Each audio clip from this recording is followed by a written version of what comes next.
Good morning, Facebook. Good afternoon, Facebook. It's not morning, it's 3 p.m. on the dot. Broadcasted right on time today. Welcome to Deleted Scenes. This is our first time back after New Year's, and I'm excited to be with you. We're in a new series that I'm very excited about. It is called the Maleficent Seven, and we're talking about the seven deadly sins. Most of this, you may have already seen this. You've already seen this book if you've been watching Deleted Scenes or if you've been watching our videos. This is called Glittering Vices by Rebecca DeYoung. And that's been my big inspiration for this series. And we're talking about this tradition of the seven deadly sins, seven vices, seven behaviors or patterns that seem to lie at the root of most human sin and rebellion against God and all of that. And yesterday, the sermon was on helping people to understand sin biblically and how the biblical perspective on sin is different than the common modern perspective on sin. Not in terms of, well, obviously it's different in what people consider to be sinful, but it's also different in how we talk about sin.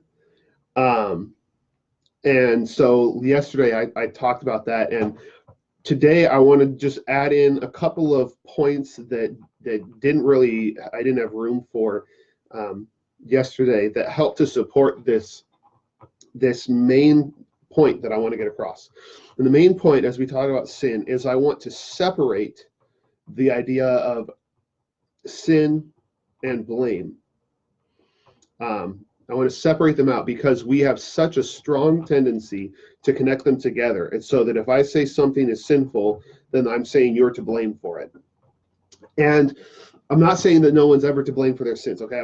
I just don't want to, I want to take blame out of the equation entirely, which is very difficult to do because for a very long time, this has been how we talked about it. I mean, the way people often think the world talks, or the church talks about sin is through, there's a very famous sermon called Sinners in the Hands of an Angry God, and it is just the stereotype of fire and brimstone preaching of just, you are dirty and filthy, you are disgusting. He actually says that God dangles us. Is a famous colonial preacher named Jonathan Edwards who says God dangles us over hell the way a person would dangle a spider over a fire, and is just as disgusted with us as we are with spiders, which is a totally, I would argue, unbiblical way to view God and to view his treatment of people.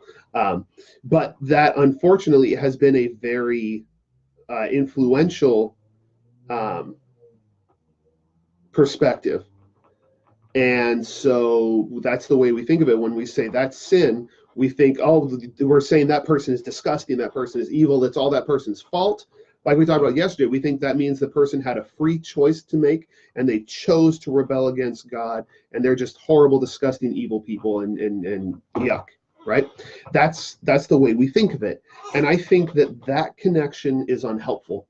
It's not entirely accurate. It's not the way the Bible talks about sin, and it's inaccurate. First of all, it's inaccurate to how the Bible talks about sin, and it's unhelpful because it gets us into several mistakes. First of all, it's inaccurate because when the Bible uses language of God condemning sin, it's very important to recognize that he is speaking to people who he's in the Bible. He is speaking to his people. He is speaking to the people who have formed his covenant, who have been given his law, and these are people who have been told what to do and are disobeying an active command, an explicit command.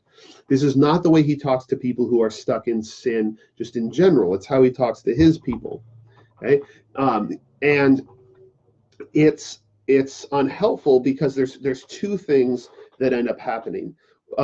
Two mistakes that we get into. The first mistake when we connect sin and blame is that our cell phones go off in the middle of a live broadcast, and that's weird. Okay, the church is calling me.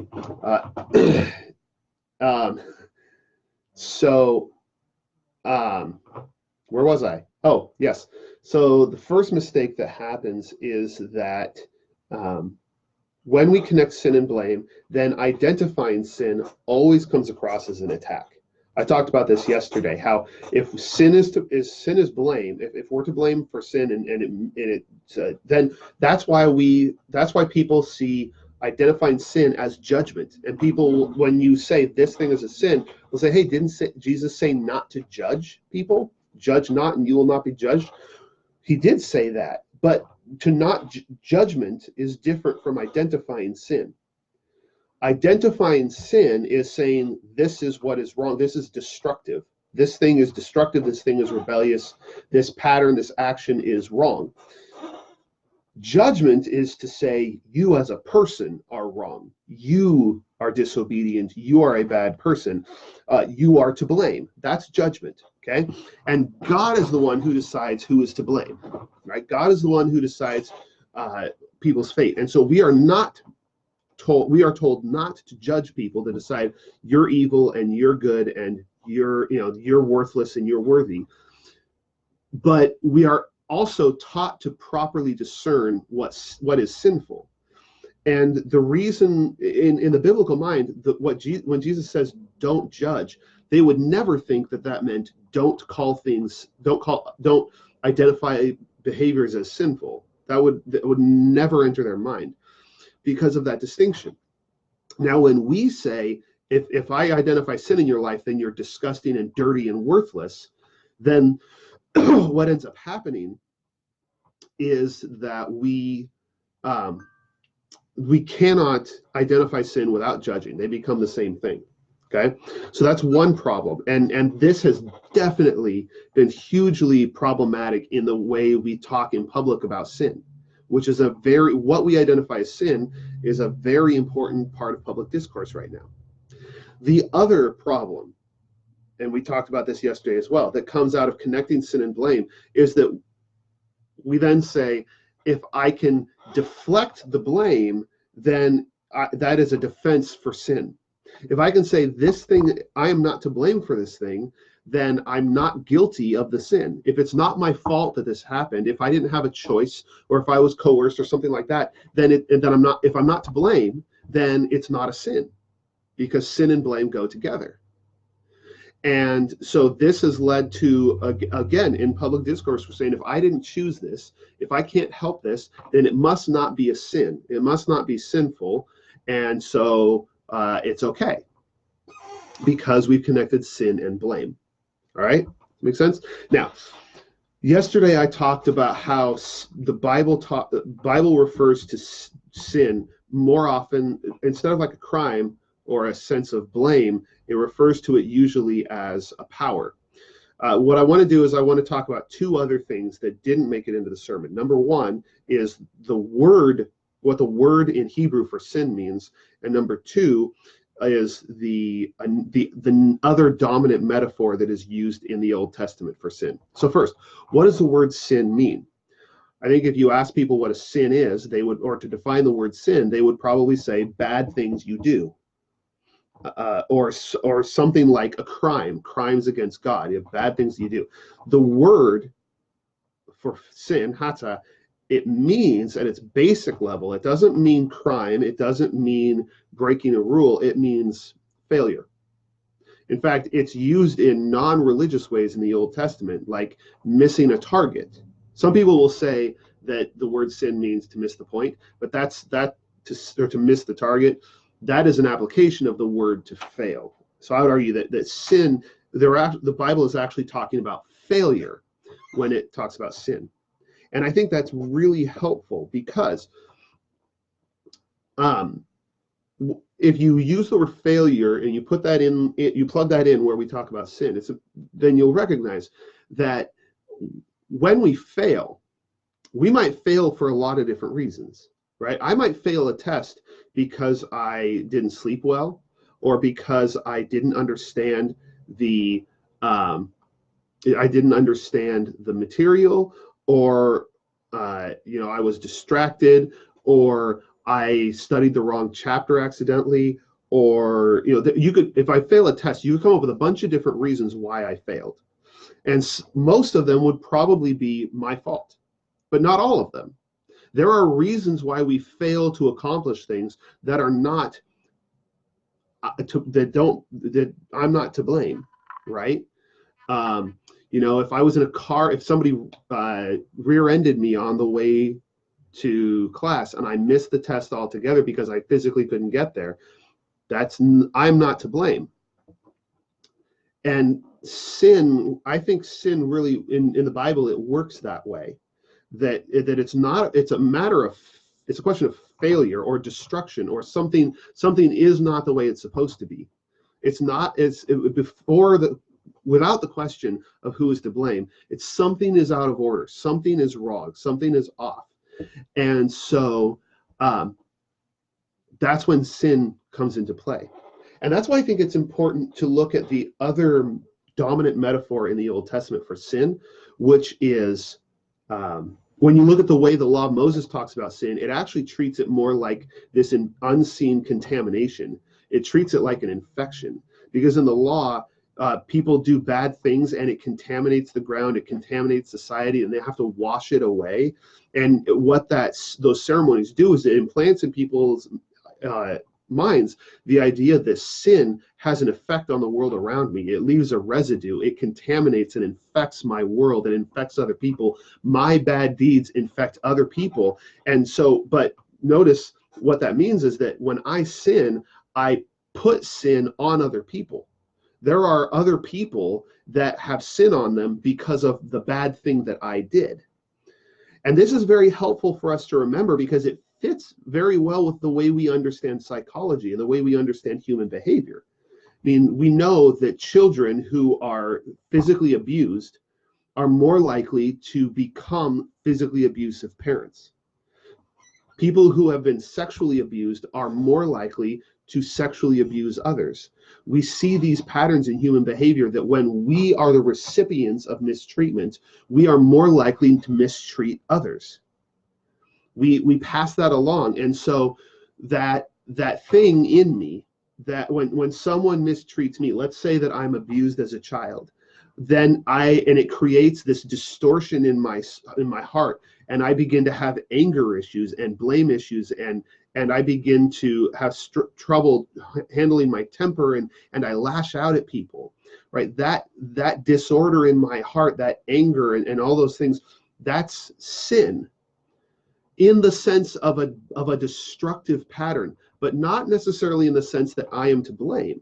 I wouldn't say that a child is to blame for the anger issues that they have because they were beaten as a child, right? I wouldn't say they're to blame, but there is still a destructive pattern going on in their heart that eventually will come out in destructive behaviors towards other people, and it will come out in sinful actions.